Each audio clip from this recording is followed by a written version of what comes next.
Why Narcissists Need Control. Carl Jung on the Fragile Ego. You must first let go of a comforting illusion and allow your mind to rest gently with what is true. It is the illusion that what appears strong, radiant, and self-assured in another is always rooted in some deep inner abundance. For often, what dazzles the eye is not the presence of fullness at all, but the careful presentation of it. Often, what you are sensing is the clever architecture of absence. And perhaps you recognize this already, though only faintly at first, like a dream lingering softly at the edge of waking. There is something peculiar about the one who must always be seen, always affirmed, always mirrored back to themselves as significant. Something in them does not rest. Something in them cannot return to silence. What you are witnessing is not confidence, and it is not true solidity of being, even if from a distance it appears that way. It is, instead, a continuous act of compensation. And what you have come to call narcissism is not built upon self-love, but upon the terror of encountering nothing where a self should be. And this nothing is not metaphorical. It is psychic. It is experiential. It is lived. Imagine, if you will, a vast house illuminated beautifully from the outside. Its windows glow warmly in the night.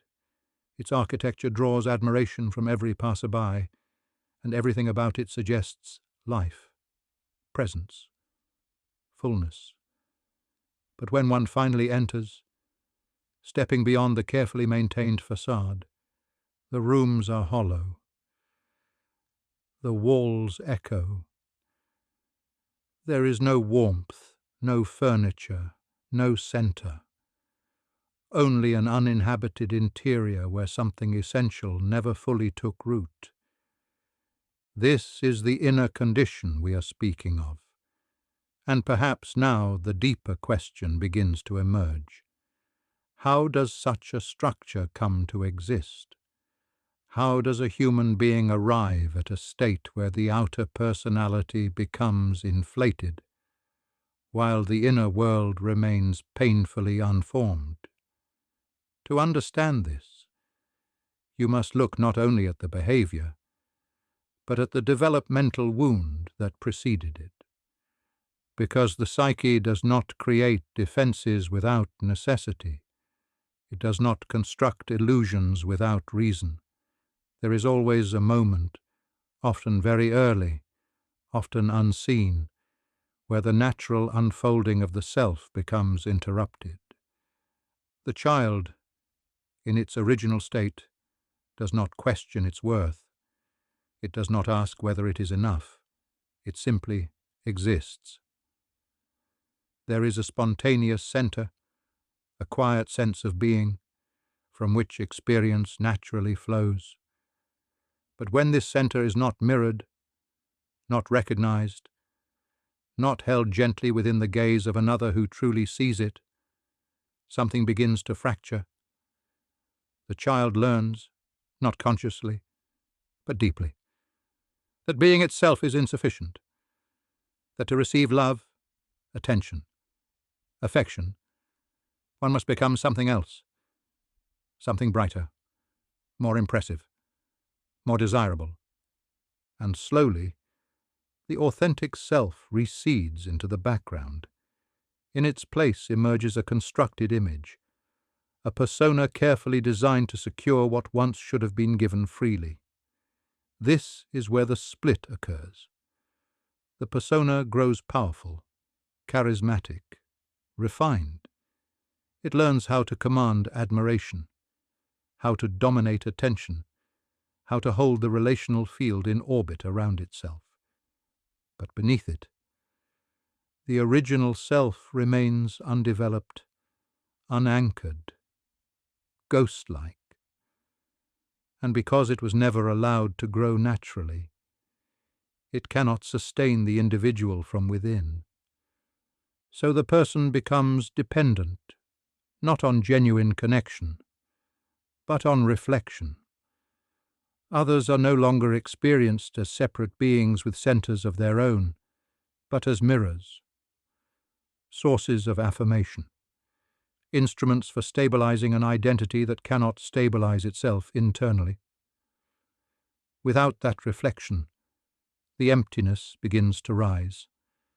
And perhaps you have witnessed this yourself, not merely in theory, but in lived experience. The sudden emotional collapses, the fragility hidden behind grandiosity, the endless need for admiration that evaporates almost as quickly as it arrives. This is not arrogance in the deepest sense. It is hunger. A hunger that cannot truly be satisfied, because it is not directed toward others at all. It is directed toward a missing center within. The psyche, as I once described it, seeks balance continuously. When something essential is lacking, something else emerges to compensate. And so, the greater the emptiness within, the more elaborate the outer performance becomes. But here is where the tragedy deepens. Because the performance eventually becomes convincing not only to others, but to the individual themselves. They begin identifying entirely with the persona. They believe they are what they project. And this belief must be defended at all costs. For to question the image is to risk encountering the void beneath it, and so criticism is no longer experienced as feedback, but as annihilation. Rejection is not disappointment, but psychic collapse. The reactions may appear irrational from the outside, disproportionate, chaotic, but from within the system, they are acts of survival. Because you are not dealing with someone who possesses too much self. You are dealing with someone who possesses too little, and who has built an elaborate structure to conceal this truth even from themselves. And perhaps now, you begin to understand something that once confused you deeply. Why certain people felt impossible to leave, even when they wounded you repeatedly. Why your nervous system remained attached long after your mind recognized the damage. Why part of you kept hoping, waiting, trying to reach some version of them that seemed briefly visible, and then vanished again. This is not weakness. It is not stupidity, and it is not failure. It is the unconscious bond formed when empathy meets emotional instability. When a person who longs to understand encounters someone who longs to be endlessly repaired. At first, the connection often feels extraordinary, almost spiritual, as though someone has finally seen you completely. There is intensity, emotional openness, magnetic vulnerability, the illusion of profound recognition. And because empaths and deeply reflective individuals naturally search for meaning beneath surfaces, they often mistake emotional intensity for emotional depth. But these are not always the same thing. Intensity can emerge from chaos just as easily as from truth. And many sensitive souls become trapped, not because they are naive, but because they instinctively search for the wounded child hidden beneath another person's defenses. They sense pain behind the arrogance, fear behind the control, emptiness behind the performance, and compassion moves towards suffering automatically. But over time, something begins to happen quietly inside the relationship. The emotional gravity shifts.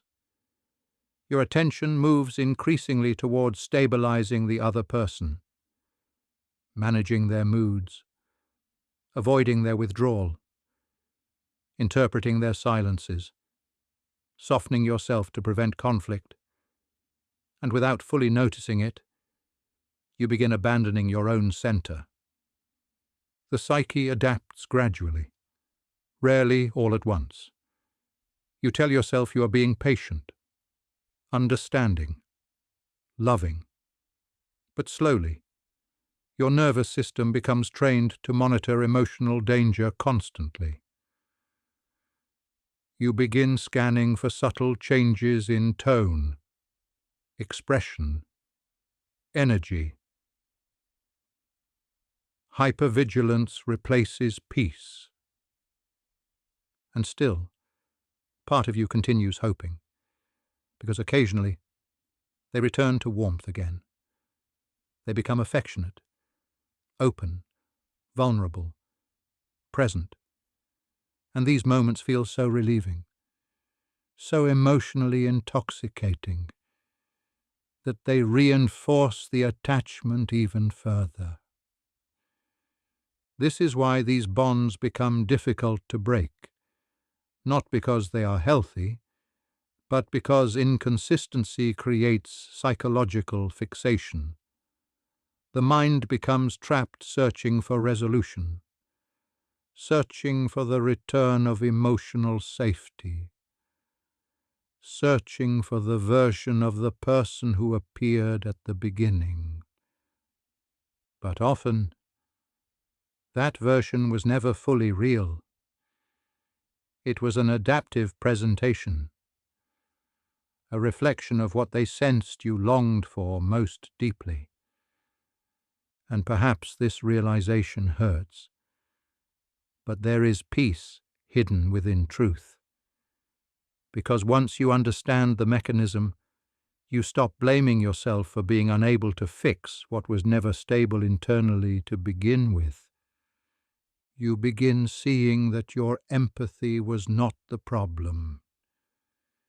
Your compassion was not the mistake.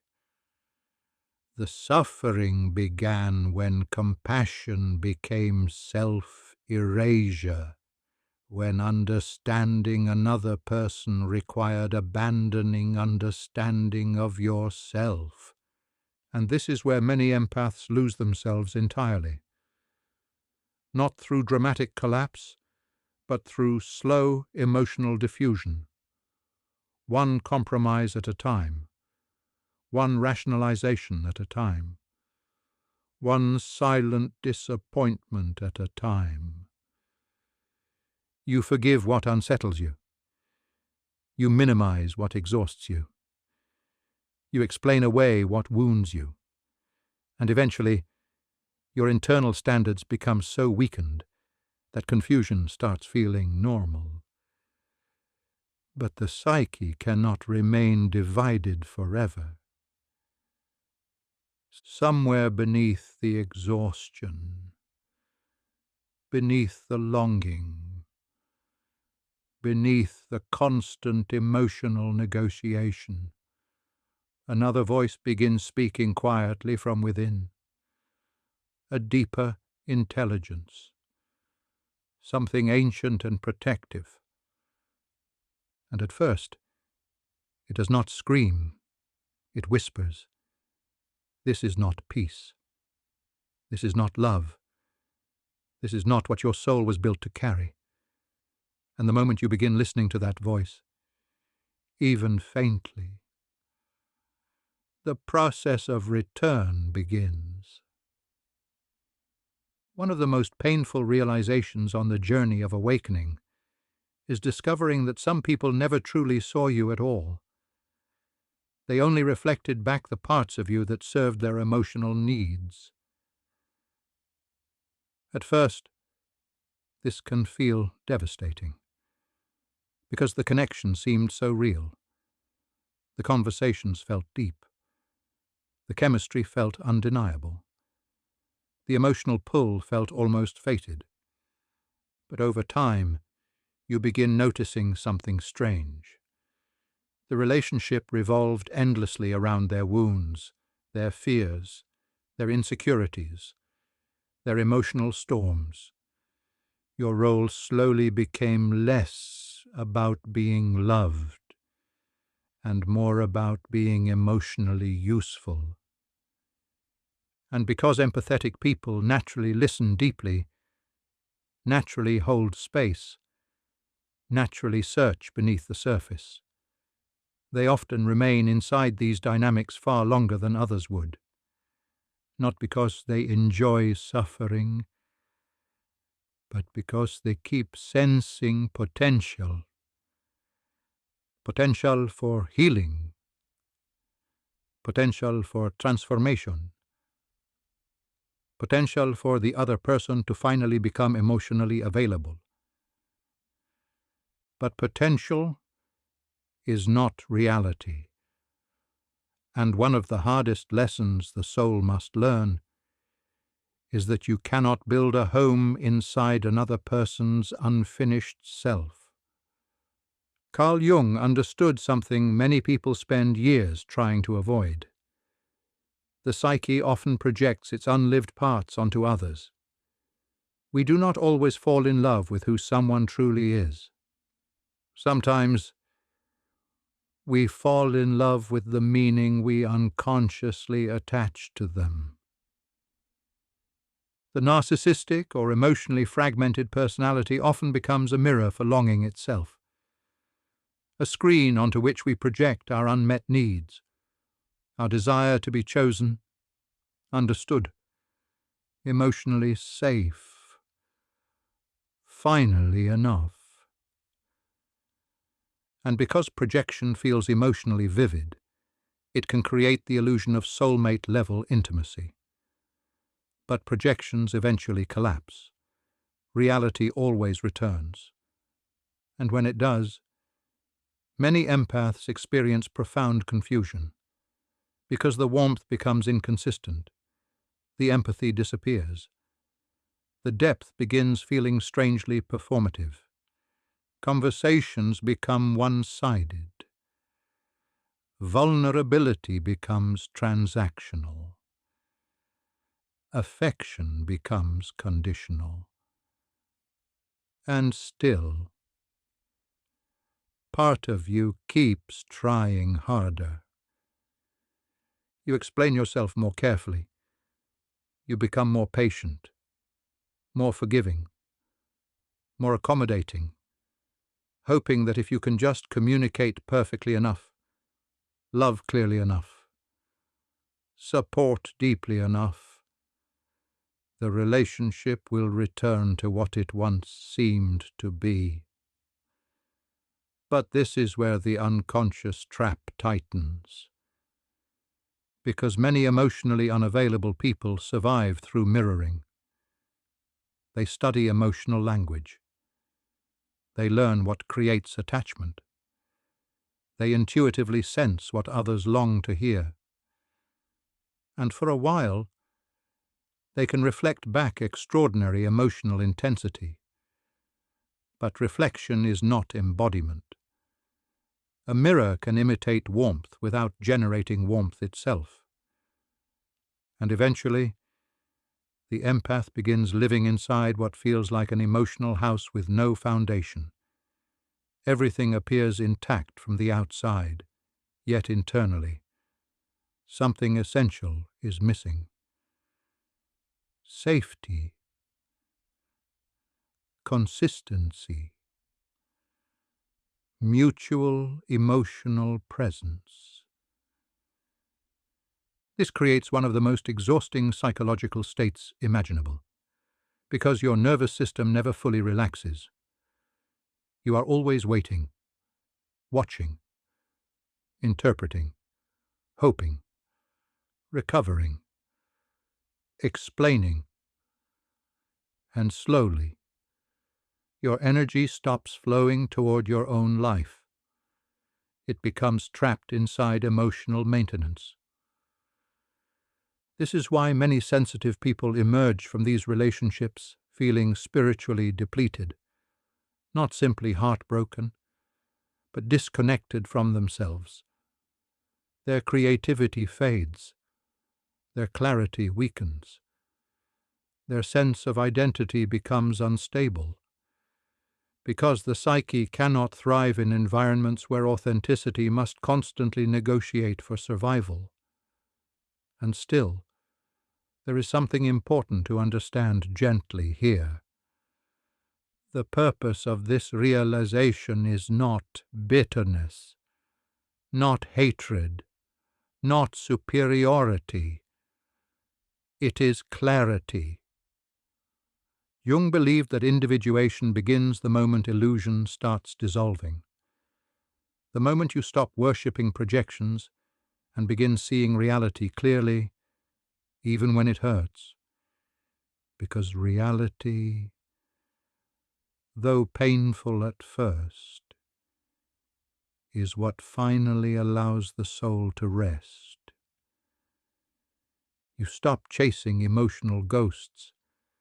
You stop trying to rescue people from themselves. You stop begging mirrors to become windows. And in the silence that follows, something remarkable begins happening quietly within you. Your energy starts returning home. There is a reason these relationships feel almost impossible to release completely. A reason the mind returns to them repeatedly, even after the pain becomes undeniable. Because the bond was never built only through affection. It was built through emotional contrast, warmth followed by distance, intimacy followed by confusion, presence followed by withdrawal, and the nervous system, especially one shaped by sensitivity or early emotional inconsistency, becomes deeply attached to unpredictability, not consciously, but biologically, psychologically, symbolically. The psyche begins associating relief with love, and this changes everything, because now peace no longer feels familiar, stability no longer feels exciting, calmness can even begin to feel strangely empty. The emotional system becomes conditioned to intensity, to emotional highs and emotional starvation, to the cycle itself. This is why so many people remain emotionally attached long after the relationship has become harmful. They are no longer only attached to the person. They are attached to the intermittent return of hope. Hope becomes intoxicating. Not the grounded hope born from mutual trust and consistency, but desperate hope. The kind that appears suddenly after emotional deprivation. The kind that says, maybe this time things will change. Maybe now they finally understand. Maybe now I am loved fully. And for a brief moment, it feels true again. The affection returns. The emotional openness returns. The connection seems restored, and the nervous system floods with relief so powerful that the previous suffering temporarily fades into the background. But relief is not the same thing as safety. And this distinction changes lives once truly understood. Many empaths mistake the end of emotional pain for the presence of love, but often they are only experiencing temporary nervous system release after prolonged tension. The cycle itself becomes addictive. Idealization creates emotional elevation. Devaluation creates emotional deprivation, and the sudden return of warmth creates emotional dependency. Over time, this destabilizes the individual's relationship with themselves. You begin questioning your perceptions, your instincts, your standards, your memory. You wonder whether you are too sensitive, too demanding, too emotional. And slowly, self-trust erodes. This is one of the deepest psychological consequences of prolonged emotional inconsistency. The destruction is rarely dramatic at first. It is subtle, incremental, like water slowly wearing down stone. You stop listening to the quiet discomfort inside you. You stop honoring your exhaustion. You stop believing your own emotional reality. And perhaps this is where the greatest danger emerges. Because once a person becomes disconnected from their own inner signals, they become vulnerable to almost endless self-abandonment. Carl Jung warned repeatedly about unconsciousness. Not evil in the mythical sense, but unconsciousness itself. The inability to see clearly what is happening within and around us. And unconscious attachment often traps people inside cycles they intellectually understand, yet emotionally cannot leave. Because part of the psyche still believes love must be earned through endurance, through sacrifice, through proving loyalty to emotionally unavailable people. But authentic love does not require the destruction of the self. It does not demand chronic anxiety for occasional tenderness. It does not require you to shrink your spirit just to preserve connection. And slowly, as this truth begins settling into awareness, something changes inside the nervous system. The emotional fog starts thinning. You begin noticing how exhausted you truly are, how much energy has been spent maintaining emotional instability, how little room remained for your own growth, creativity, peace, and becoming. And this realization can feel deeply painful at first, because grief finally enters the room fully. Not only grief for the relationship, but grief for the version of yourself that kept surviving inside confusion for far too long.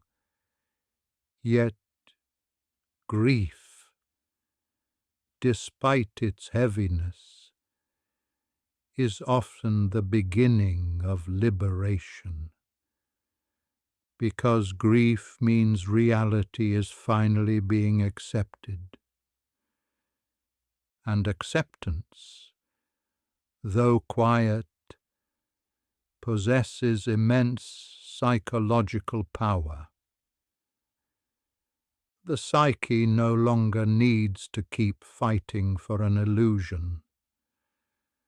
The nervous system no longer needs to keep chasing intermittent warmth.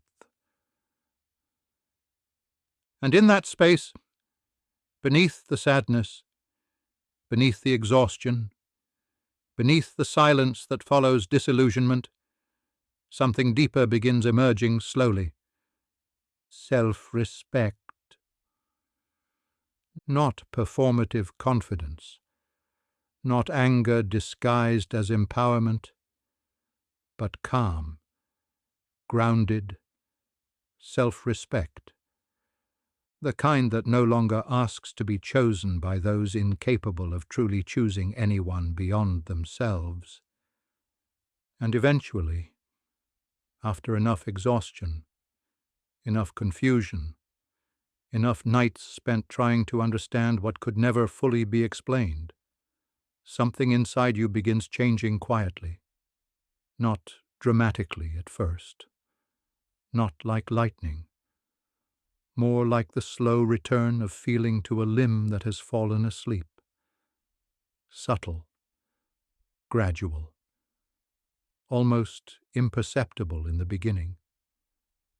You start noticing how much of your life has been organized around emotional survival, how much energy has gone into anticipating reactions, softening truths, avoiding abandonment, maintaining fragile peace.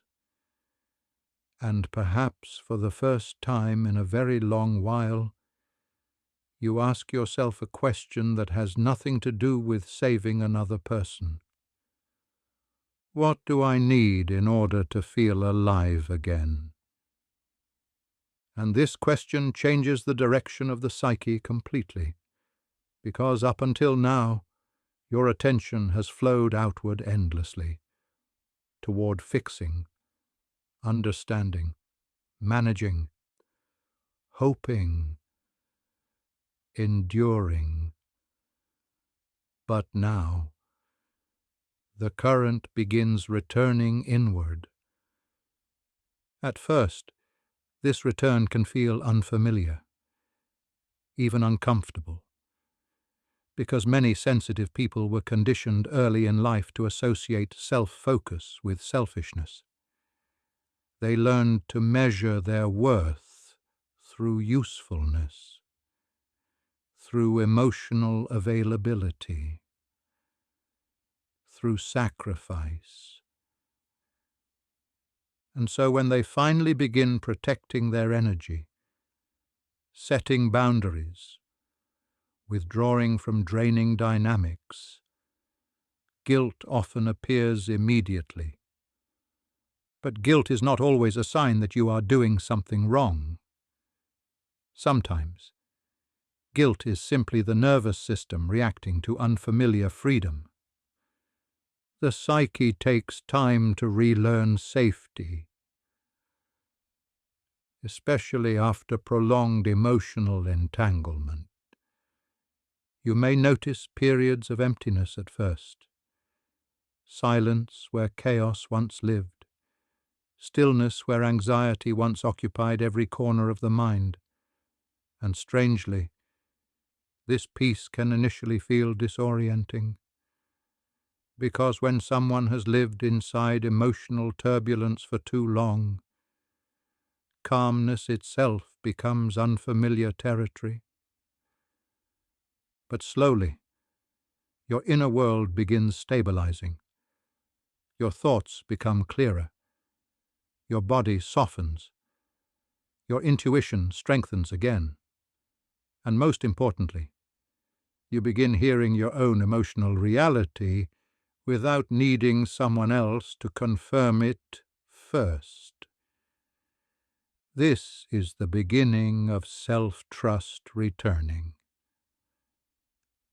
And self-trust is sacred, because once a person reconnects to their own inner signals, manipulation loses much of its power.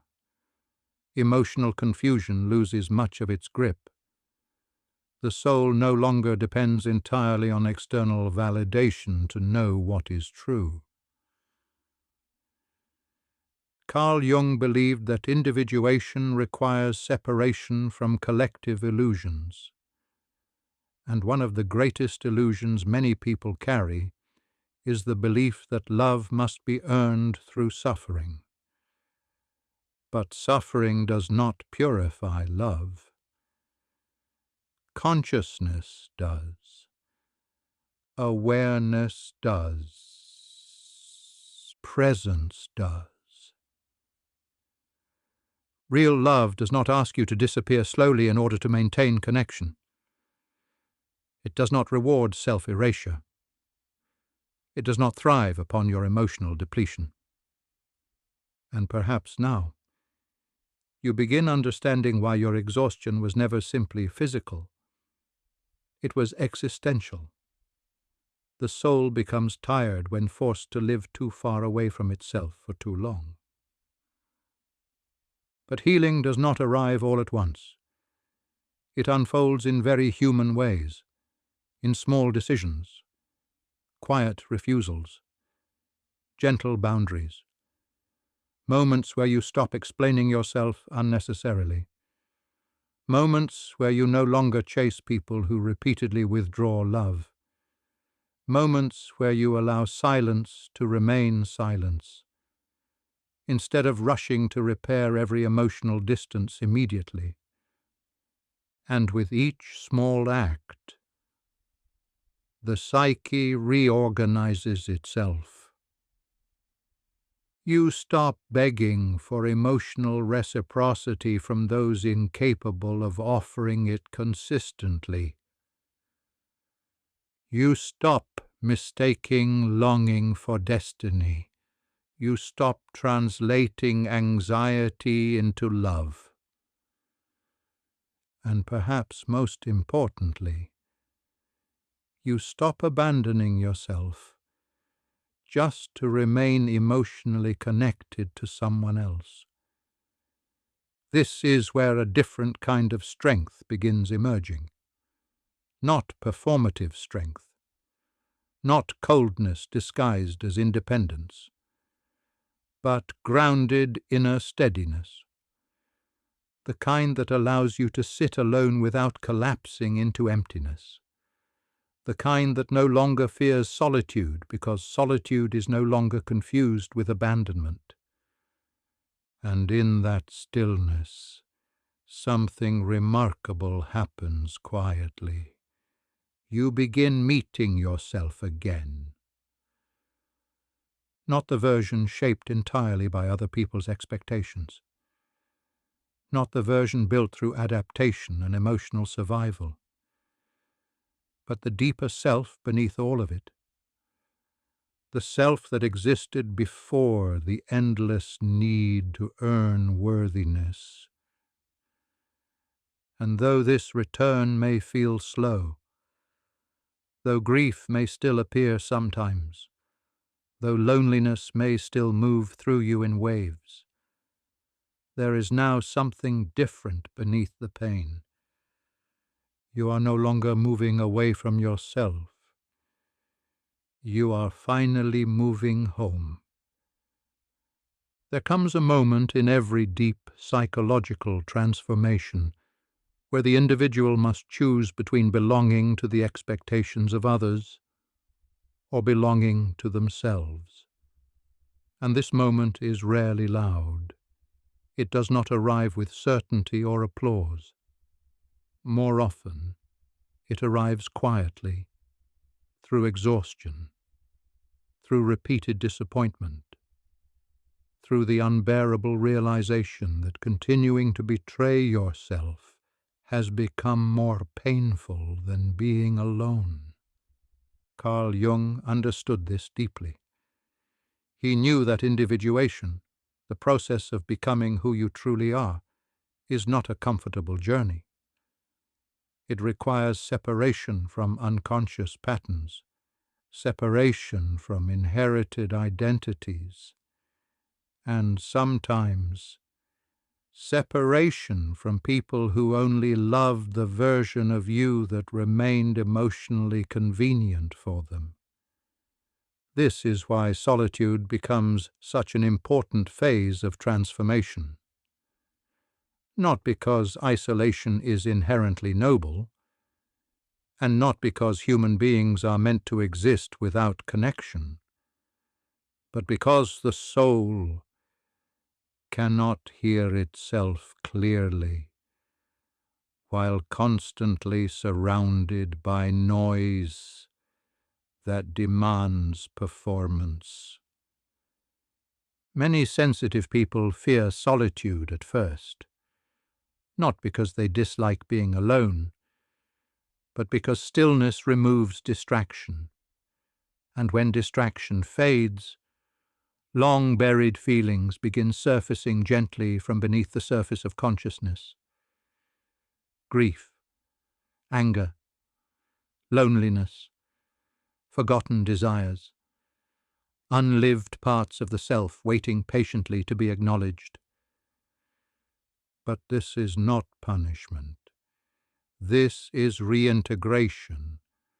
The psyche is attempting to gather itself back together. And although the process can feel emotionally raw, something extraordinary begins happening during these periods of inner withdrawal.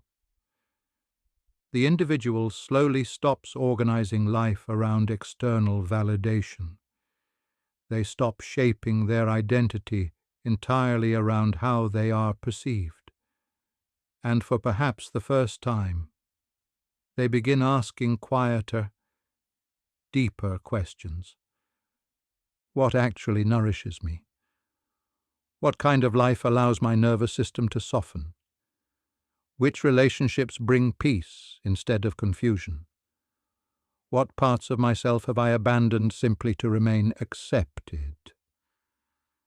These questions do not produce immediate answers, but they begin opening an inner pathway back toward wholeness.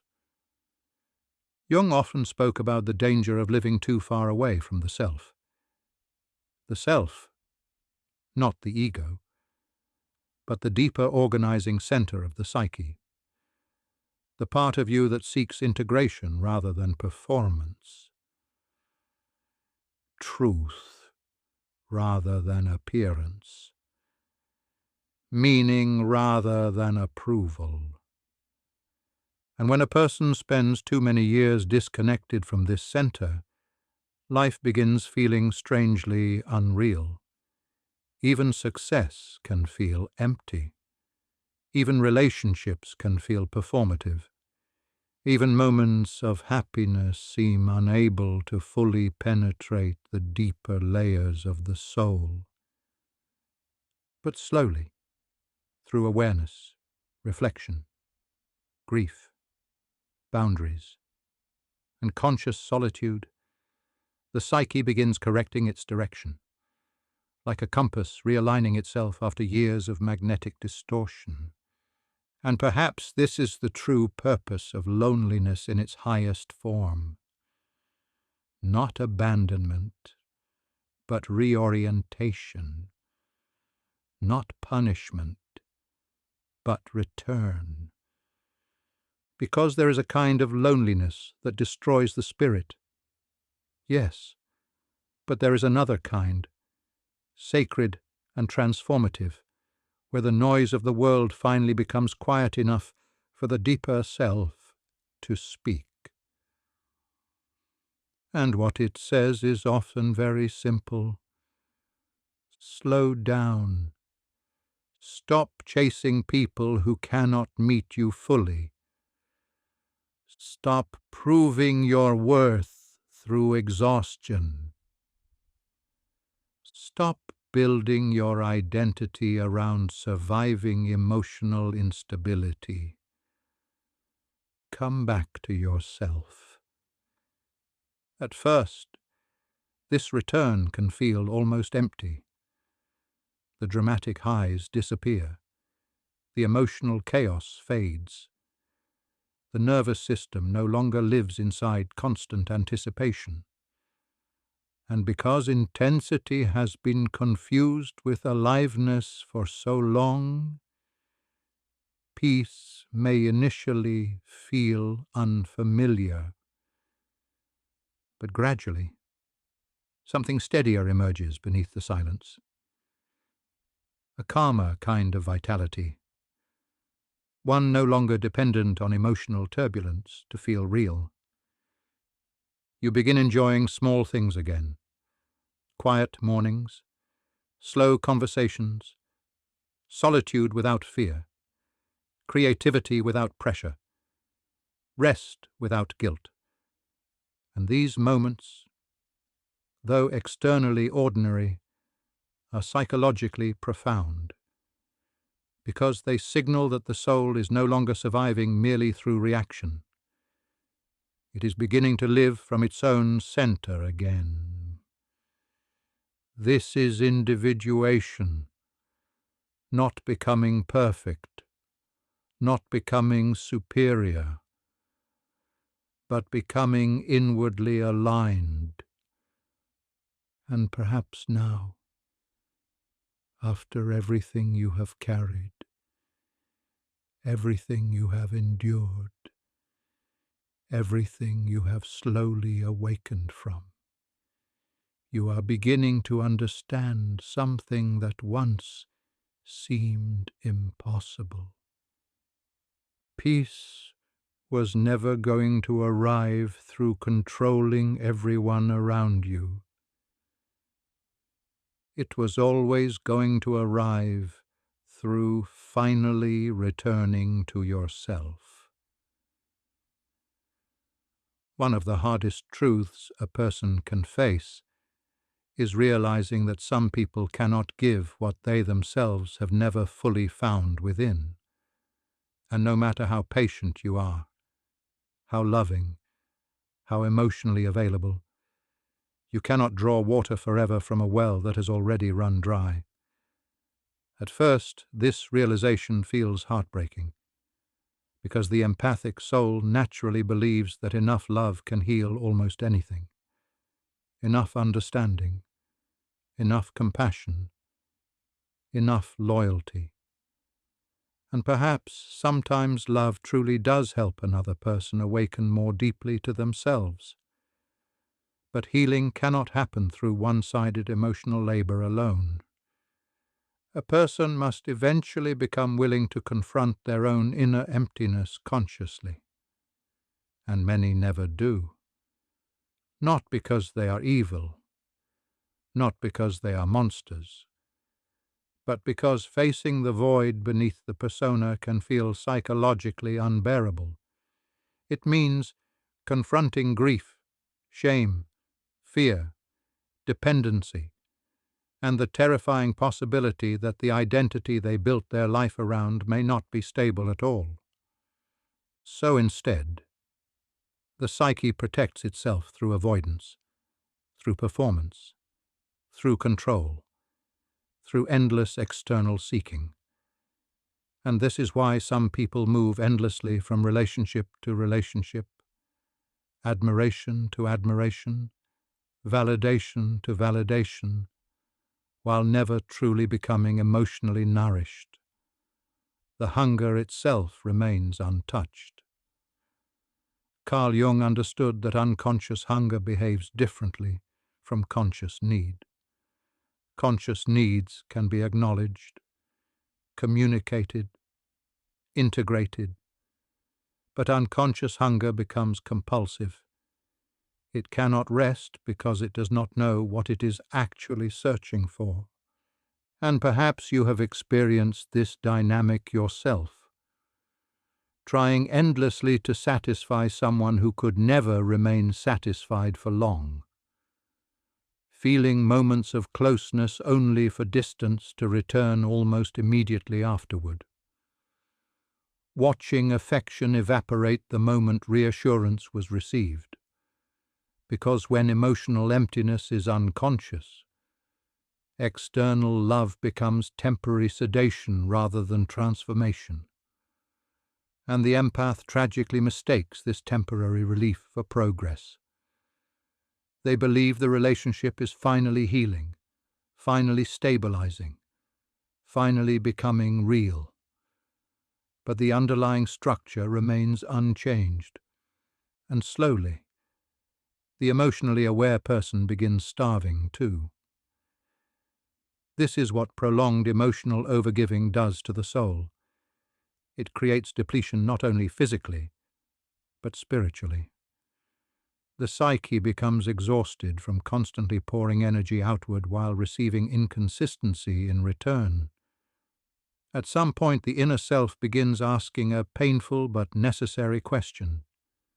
Who has been nourishing me? Not who has needed me. Not who has depended on me. Not who has desired access to my emotional presence, but who has genuinely nourished my spirit in return.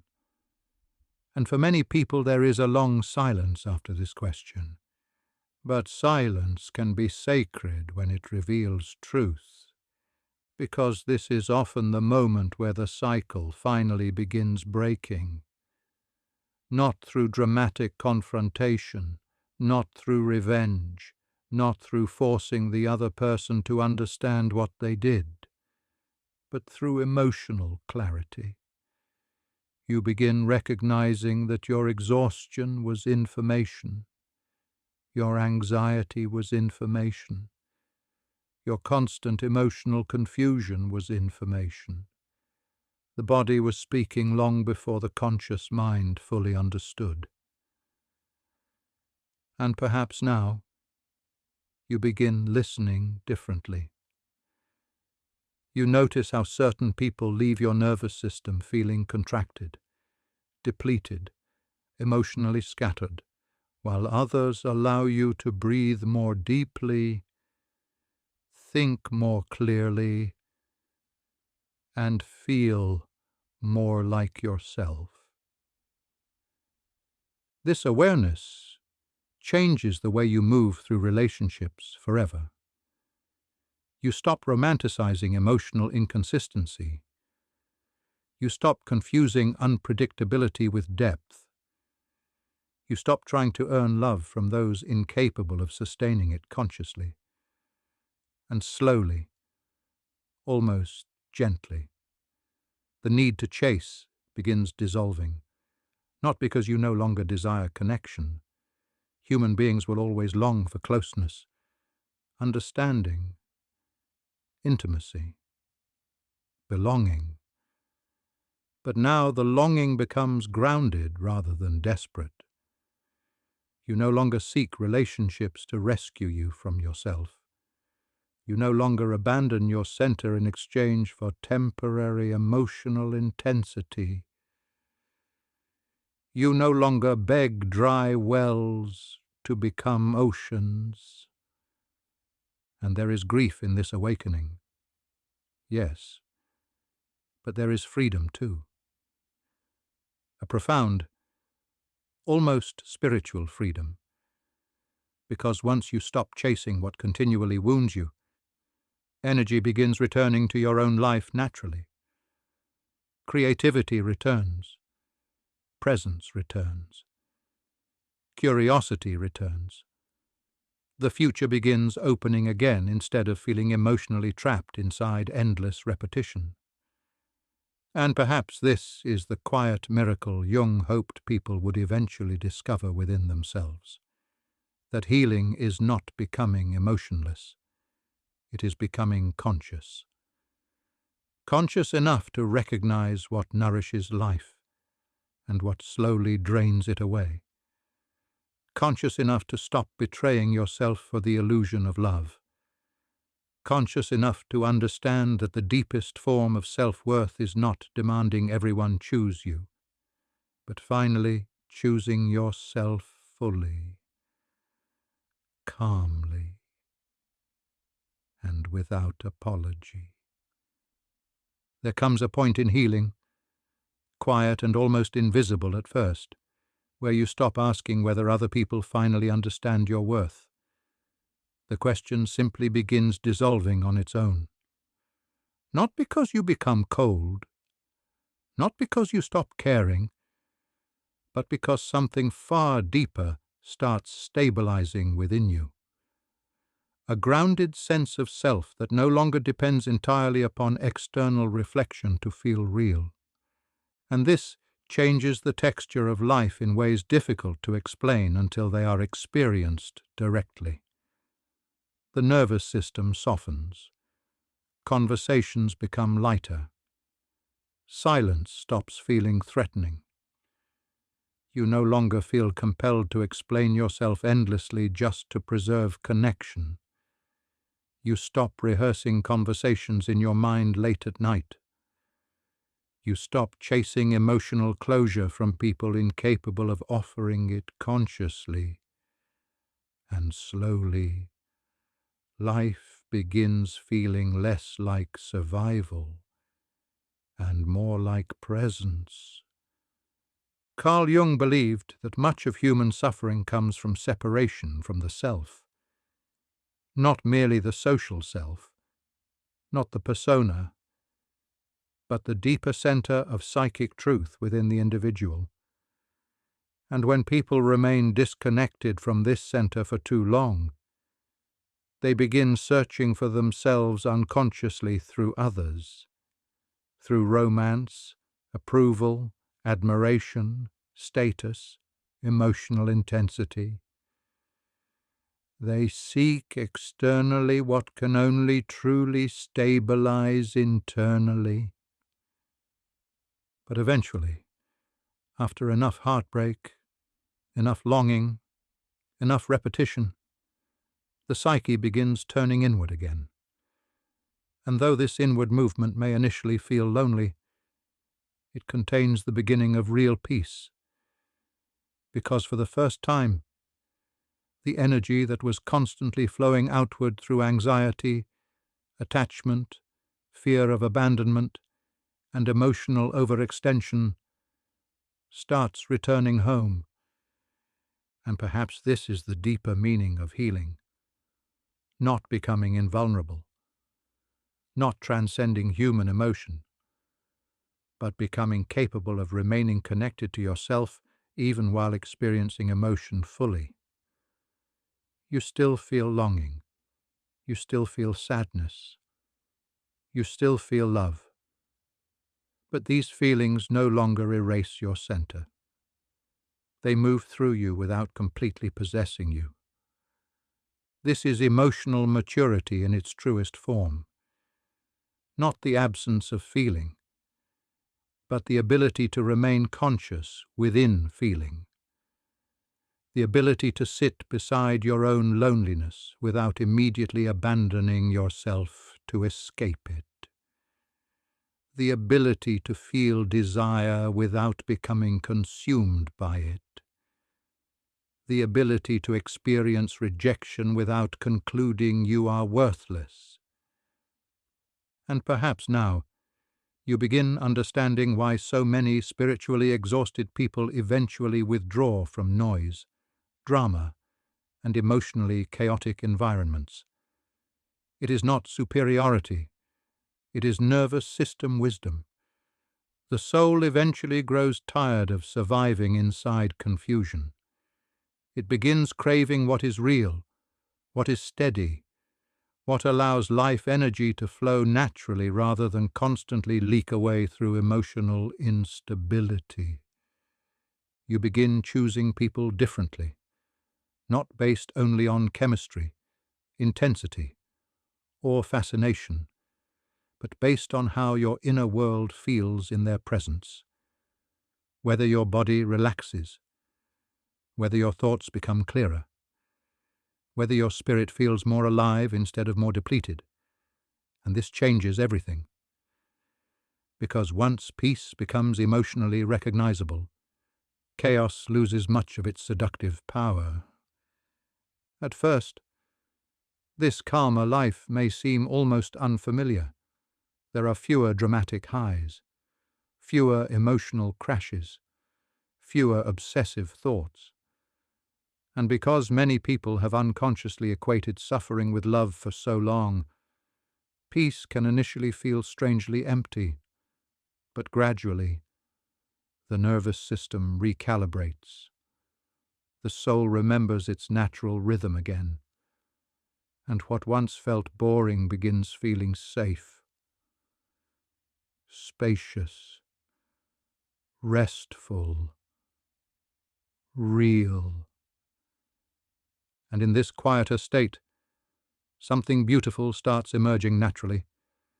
Creativity without desperation, love without self-erasure, solitude without abandonment, ambition without inner collapse, rest without guilt. You stop living every day as though you must earn the right to exist peacefully. This is when you finally begin becoming your own home. Not perfectly, not all at once, but gently, consistently, day by day. You stop looking for another person to complete the parts of yourself you abandoned long ago. You begin reclaiming those parts directly, the abandoned child within, the silenced intuition, the exhausted nervous system, the unmet grief, the unlived desires. All slowly welcomed back into consciousness with compassion rather than shame. And perhaps this is what Jung ultimately hoped people would discover. That individuation is not about becoming extraordinary in the eyes of the world. It is about becoming inwardly whole, becoming someone capable of standing inside their own life truthfully, someone who no longer needs to perform endlessly just to feel worthy of love, someone who can finally rest. You are beginning to see things more clearly now. The confusion that once felt endless is lifting gently from your mind.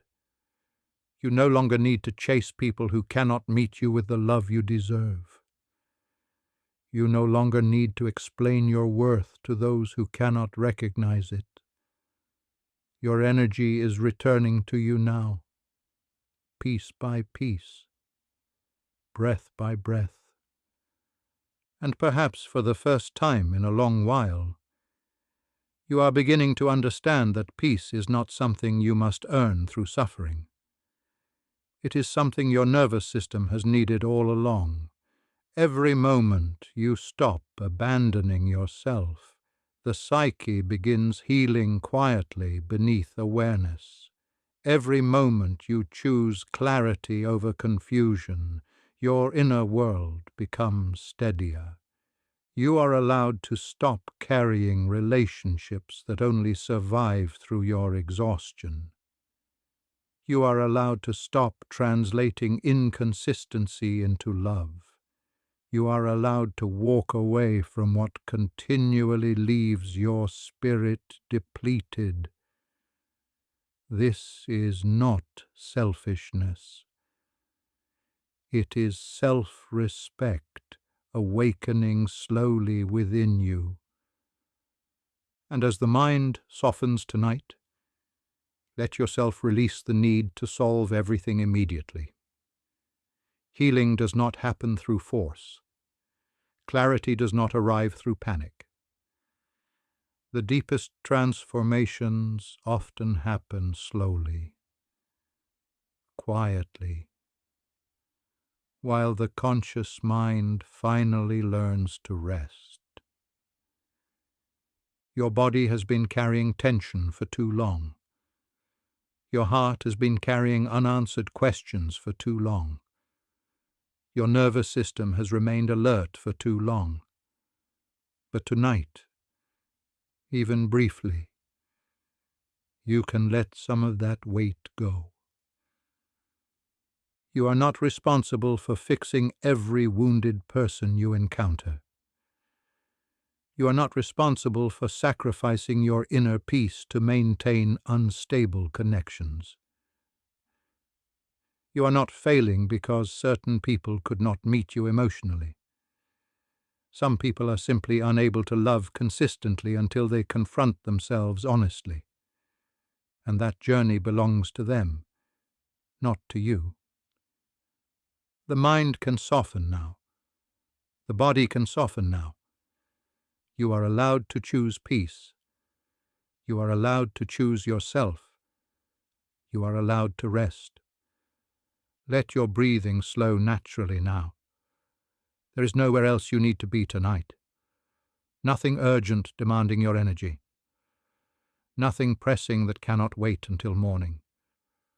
For now, simply breathe. Allow the shoulders to soften gently. Let the muscles around the eyes relax. Let the jaw unclench slowly. Feel the body becoming heavier, calmer, quieter with every breath out. And as the nervous system begins settling, imagine the emotional noise of the day drifting farther away now. The conversations, the memories, the overthinking, the tension you have carried silently within yourself.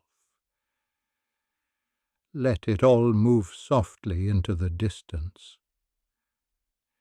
You do not need to solve your entire life tonight. You do not need to fully heal before allowing yourself to rest. You do not need to carry every emotional burden alone anymore. The body knows how to recover when given safety. The mind knows how to quiet when no longer trapped inside constant survival. And perhaps now, slowly, your system is beginning to remember what calmness feels like again. With every slow breath in, allow a little more softness into the body.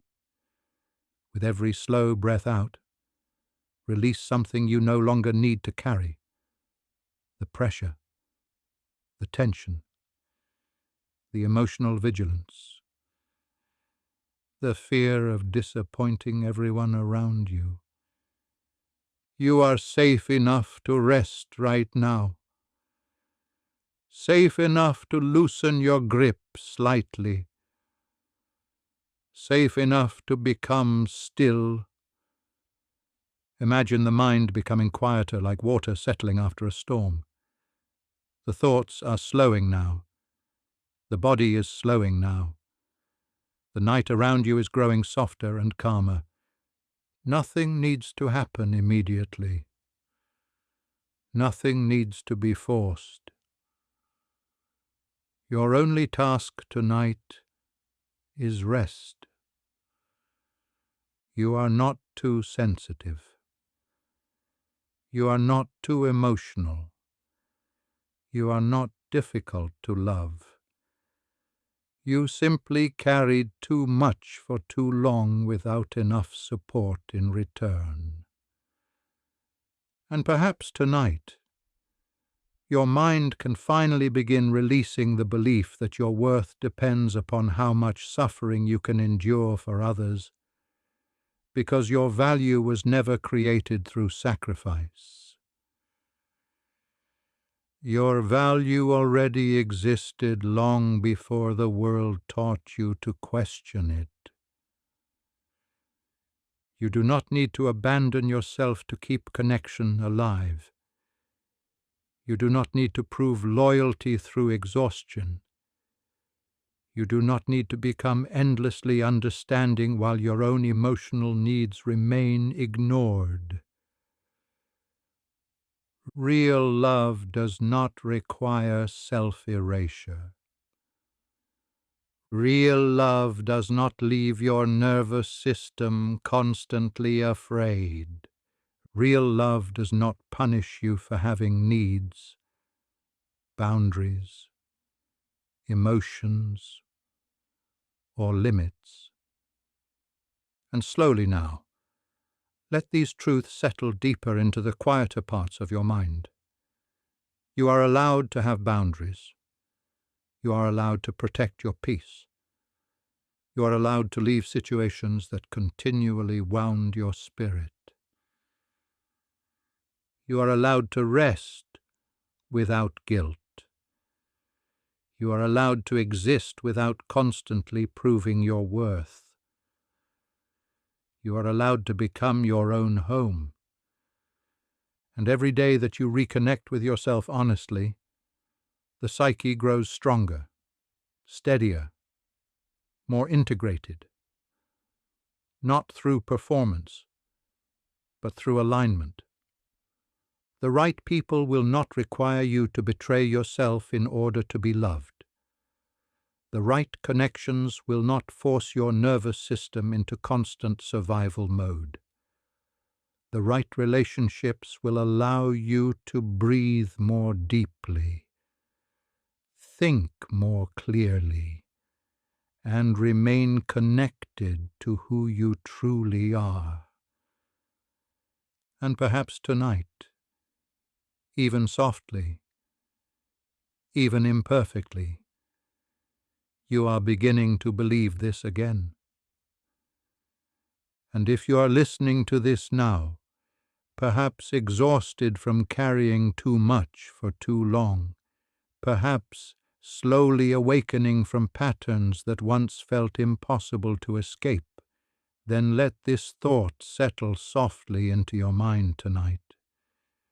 You were never meant to spend your entire life proving your worth through suffering. You were never meant to abandon yourself just to remain loved temporarily. Real healing begins the moment you stop asking the world for permission to exist fully and quietly decide to return to yourself instead.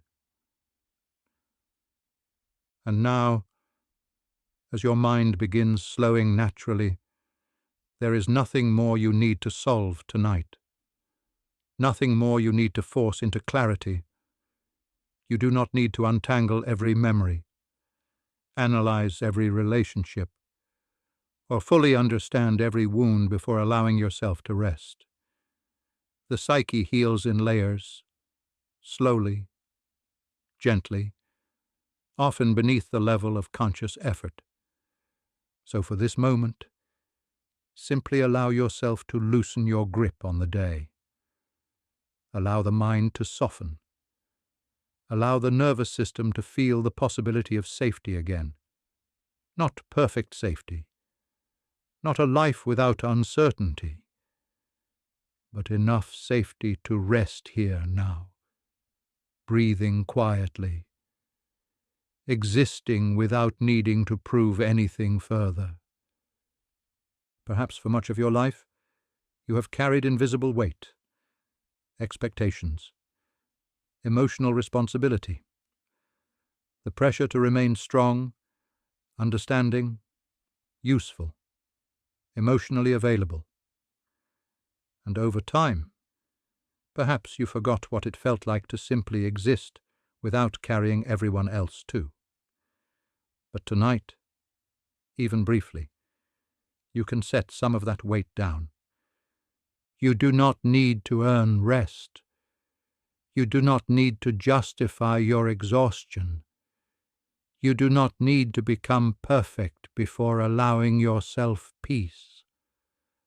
And somewhere deep within you, beneath the anxiety, beneath the overthinking, beneath the emotional noise that has followed you for so long, there remains a quieter part untouched by all of it, a steady center, a deeper self that has been waiting patiently beneath the chaos. Carl Jung believed that the soul naturally moves toward wholeness when given space to listen inwardly. Not through force, not through punishment, but through awareness, honesty, and compassionate attention. And perhaps tonight, simply listening this far, simply remaining present with these thoughts, is already part of that movement within yourself. You are not broken because you feel deeply. You are not weak because you became exhausted by carrying too much emotionally. You are not failing because certain relationships wounded you deeply. Sensitive souls often absorb more than others ever notice. They sense tensions before words appear. They carry atmospheres silently. They love carefully, intensely, and sometimes far beyond what is healthy for them. But sensitivity itself is not the problem. The suffering begins only when sensitivity becomes disconnected from self-protection, self-respect, and inner grounding. And perhaps now, slowly, gently, you are beginning to reconnect those parts again. Allow your breathing to slow naturally. There is nowhere else you need to be right now. Nothing urgent demanding your emotional energy. The world can wait a little while. Your mind can rest for a little while. Imagine the nervous system gradually unclenching, like water becoming still after a long storm. The thoughts that once crashed endlessly against one another beginning to drift farther apart now, softer, quieter, less demanding. You do not need to chase every thought tonight. You do not need to follow every memory back into the past. Let them pass gently like distant weather moving across the horizon. And if loneliness has followed you recently, let yourself hear this carefully. Healing is not the same thing as abandonment. Solitude is not failure.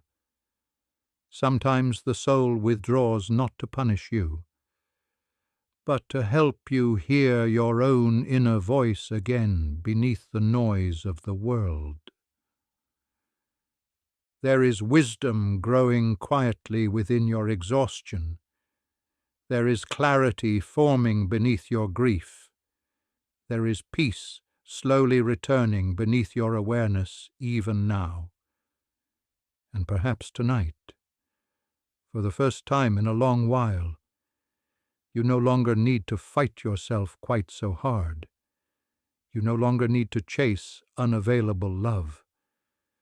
You no longer need to perform strength constantly. You no longer need to carry every emotional burden alone. You are allowed to rest. You are allowed to soften. You are allowed to become still. And as sleep slowly approaches, let this final thought settle softly into the deeper layers of your mind. Your worth was never dependent on how much pain you could endure for others. Your value was never determined by how useful you could become, how much you could sacrifice, or how long you could survive emotional confusion without collapsing. You were always worthy of peace, always worthy of rest, always worthy of love that does not require self-erasure. And somewhere within you, beyond the noise, beyond the longing, beyond the old patterns still fading gently into the distance, the deeper self remains waiting quietly, steady as ever, ready to guide you home to yourself again. One breath, one choice, one peaceful night at a time. The mind can rest now. The body can rest now. There is nothing left you need to carry tonight. Let the thoughts fade softly into the distance now, quieter and quieter with every breath. Let the body grow heavier against the bed beneath you. Let the nervous system settle fully into stillness. You do not need to hold on to anything right now. Not the past. Not tomorrow. Not the unanswered questions. Everything can wait until morning. For now, simply rest. You are safe enough to sleep, safe enough to soften, safe enough to let go completely for a little while. The room is quiet now. The night is quiet now. Your breathing is slow and steady, and somewhere deep within you, beyond all the noise and exhaustion, the deeper self remains calm and steady still, watching quietly over you, guiding you gently back toward peace. There is nothing you must become tonight, nothing you must solve, nothing you must prove. You can simply be here now, breathing slowly, resting deeply, allowing the mind to drift farther and farther into sleep. Let the darkness around you become soft and peaceful. Let every muscle release a little more tension now. Let every breath carry you deeper into calmness. You can drift now. You can soften now. You can sleep now. And as the final thoughts of the night begin fading gently into silence, let this truth remain quietly beneath everything else. You are already enough. You are already worthy of peace. And you are finally allowed to rest.